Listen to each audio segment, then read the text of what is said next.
Welcome back to The Price of Business. I'm your host, Kevin Price, talking to you about you and your business. Lee Kaplan's a regular on The Price of Business with Smyser, Kaplan, and Veselka, and that's skv.com. I love the work he does. I love having a part of this program. He's been with me for a long time.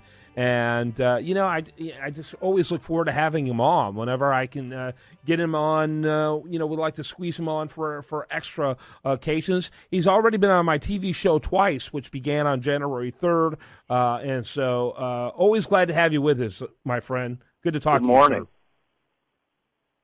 Lee, real quickly, so one of the things we talk a lot about what's happening in the legal front, the business law front in general, but also I think you've got great political acumen as well, which, by the way, is really hard to get these days because of how bizarre the political culture is. I think people are destroying their political science degrees, kind of like they did their computer science degrees in the 1980s when everything changed so dramatically.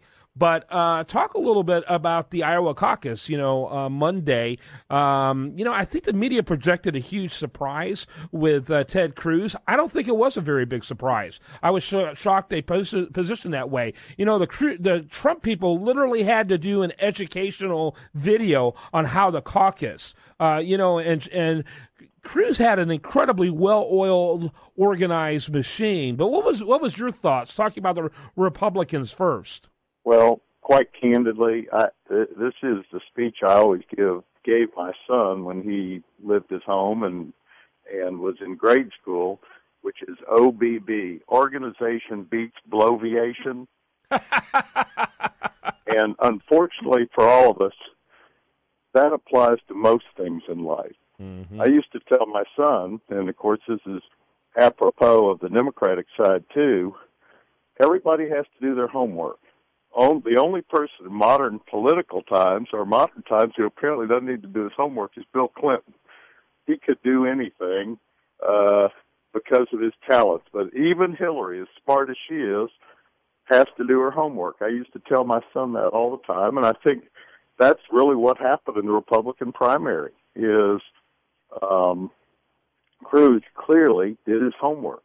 Now, I was a little dubious as to whether a bunch of Texans invading Iowa would be impressive, but apparently our native friendliness won them over. And it's organization. They worked the process from start to finish. They kept saying, we've got a great ground game and we're organized, and they proved it. So regardless of what you may think of someone's politics, organization did the trick, particularly on the Republican side. Mm-hmm. Yeah, I think so. So you weren't very surprised because, Cruz has been disciplined. Just ask David Dewhurst how good of a campaigner and how well he can organize a machine. Right. I really think that people in Iowa like being attended to. And while big rallies are a great thing, they're like rock concerts, that's a lot of fun, one-on-one communication matters.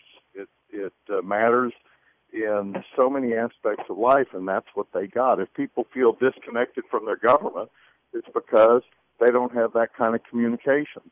Yeah. They get put on hold all the time. No question about it. People were there. They were there all the time communicating directly with people instead of in big rallies. Yeah, that had, I think, a major effect on the outcome. He showed up in every single county, 99 counties in that state, every single county. Of course, Richard Nixon did that, too, in 1960, and it didn't quite make it for him, although some people say he really did get more votes. The Illinois votes weren't counted very well, but that organization or East Texas. And that direct contact mattered. Or East Texas either. A lot of dead people apparently showed up in mass in East Texas. But yeah, absolutely. But it did do in 1960 what was the first objective, which was to win the nomination, which Richard Nixon clearly did. He couldn't beat Kennedy in the end, but he did get the nomination. Here's to me what I think is the sobering tell for all the other Republicans, because I've been watching the campaigns very closely. I think Ted Cruz is not going to win in New Hampshire. It doesn't elect Ted Cruz type of people. successful. But I see him, because my understanding, he's got a very well-oiled machine throughout the entire South. I think every other opponent is going to have some trouble after New Hampshire against Ted Cruz. Well, I think that's right, because if you added up all the quote-unquote, it's amusing that Rubio is allegedly an establishment candidate to begin with, because he's pretty conservative.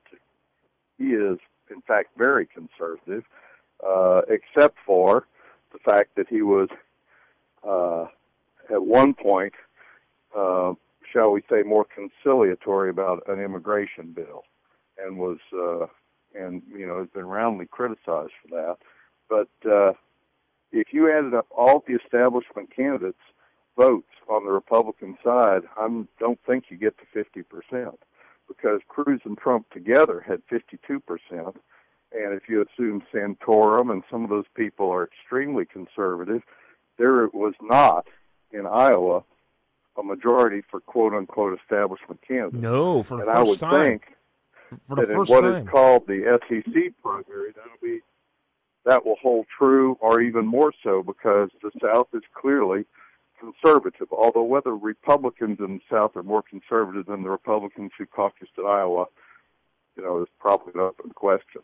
Yeah, and I think Trump becomes having more and more problems, too, as well. Huckabee, who didn't have much, he had about 500 votes. But in New Hampshire, anyone who is going to vote for Huckabee is probably going to gravitate towards Cruz, don't you think?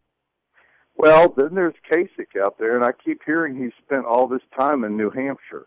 Yeah. As I recall, McCain spent almost no time in Iowa and concentrated on New Hampshire. I just don't recall. Different people have different strategies, and I think that Rubio will pick up more support, but he may be, he may be a distant second or third again to somebody in New Hampshire. Only got a couple of minutes left. Spent a lot of time on the GOP because, frankly, there's been so much more chat about it overall. But what a stunning night for Bernie Sanders. I mean, it was an all-nighter to figure out who came in first. Yes, that's right. And it was somewhat amusing to see the Clinton campaign claim victory when they didn't know if they were going to win. And that's not surprising. After all, Bill Clinton claimed victory when he finished, third in the New Hampshire primary, was it? Part of it is how you spin this, and apparently the media has still not learned how to deal with that. Yep. And that may be the basis of individual commentators' personal predilections for a given candidate. But, no, I think it's a pretty amazing outcome. I think, though, Bernie Sanders begins to have serious problems after New Hampshire. I think he wins New Hampshire, but I think he has serious problems after New Hampshire. He's right. Getting no traction among black Democrats in the South, from what I can tell. Yeah, in the South in general. I mean, if you just listen to him, and this is just a regional feature, he sounds like a guy from the Northeast. And that's an understatement. And for better or worse, that doesn't help. It's not like the old days of Franklin Delano Roosevelt giving fireside chats and impressing people favorably in the depressed, downtrodden South. He just doesn't sound like, quote-unquote, one of us. Mm-hmm. Yeah. Very good conversation, as always. Lee Kaplan, he is with Smizer, Kaplan, and Veselka, skv.com. By the way, make sure you check him out over there at priceofbusiness.com. We've got video there. I've written articles that I've included interviews with Lee over at my column at Huffington Post. And we love having you as a part of what we do. Enjoy it. By the way, just for our next conversation, I've been harping on cybersecurity, and I've now found out that a major restaurant chain where I've had a number of meals between May and December of last year has had all the credit card information hacked, and I'm trying to figure out what to do, as I assume many others will. Yeah, absolutely. That'll be an interesting conversation. Do you want to tell us which restaurant? Well, it's announced. It's a publicly traded company, but we'll talk about it more when I've learned more. All right. Sounds good. Lee Kaplan, make sure you check him out, skv.com. When we come back, more for you. Do want to remind you the best content here can be found over there at usdatareview.com, including my recent interview with U.S. Senator Rand Paul. Make sure you check that out. More for you after this on The Price of Business.